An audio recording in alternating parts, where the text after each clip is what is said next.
This literal terrorist organization claims to represent Jewish interests. Did you know they were involved in extorting Tupac before his murder? This is according to files released by the FBI in 2011, claiming that the Jewish Defense League was targeting rap icons like Tupac and Eazy-E, using death threats to extort money. According to the FBI files, the JDL would call these stars and issue threats to their lives. Then they'd offer protection in exchange for money. The FBI documents explain that the victims were then, quote, taken to a safe haven, usually a private estate. Once at these so-called safe havens, the JDL would, quote, convince the victim they have worked a deal out and the threats would cease. The stars, believing the threats had been neutralized, would pay the JDL for their, quote, protection services. Tupac spent 6 agonizing days in a medically induced coma before succumbing to his injuries. The FBI files suggest that before his murder, Tupac was targeted by this extortion racket. And the JDL isn't just some fringe group. It's a far-right organization the FBI has classified as a right-wing terrorist group since 2001.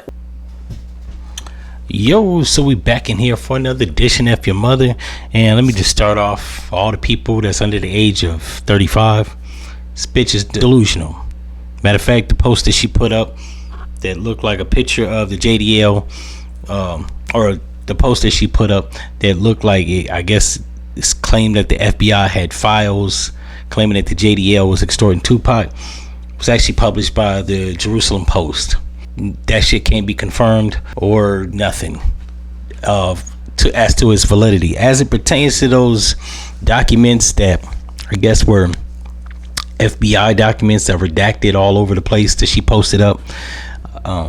It's possible that they attempted. I don't think they ever succeeded. Not only that, she's mentioned Tupac and Eazy-E. Let's just dissect the two.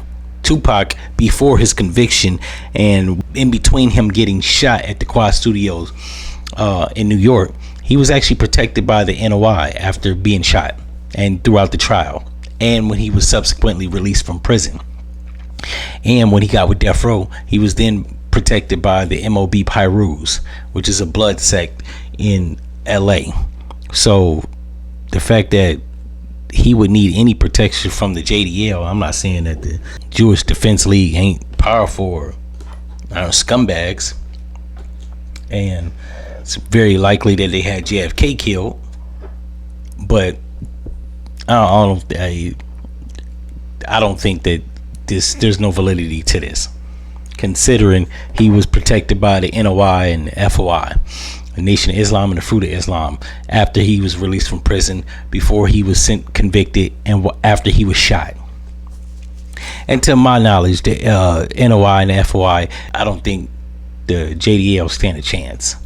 I'm just gonna put that out there. Now with Eazy-E, was he extorted by the JDL, aka the Jewish Mafia?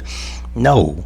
I mean, shit, his manager was Jerry Heller. He was a Jewish man. If that was the case, shit, you just get the money to Jerry Heller. He was paying a Jew. Why would I need to pay more Jewish people protection if I'm already paying a Jewish dude?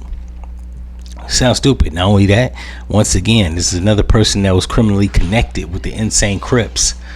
I don't think they would have folded because of the JDL.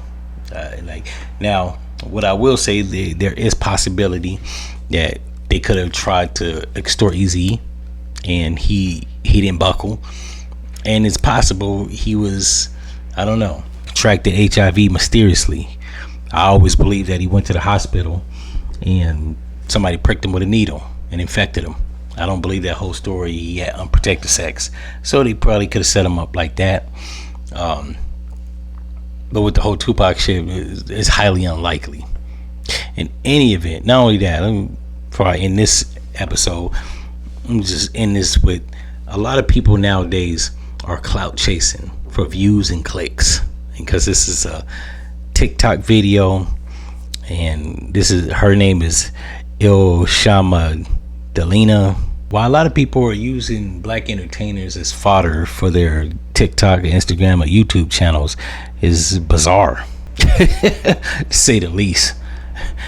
You don't see no niggas reporting on Al Jazeera or Al Qaeda, ISIS, or anything that has anything to do with Middle East, Palestinian, Israeli, none of that shit. But for some odd reason, these weirdos have a knack for using our icons for fodder so that they can get clicks and followers. There's no validity to none of the shit she's saying. And one has to ask how the fuck did she get FBI files? That's one. Two, what is it? I bet you if I go to her page, she probably ain't talking about shit. This is probably one of the highest click views video that she got. So I find this very bizarre, to say the least. In any event, if y'all like this episode, you know what they're doing. I'm out. No.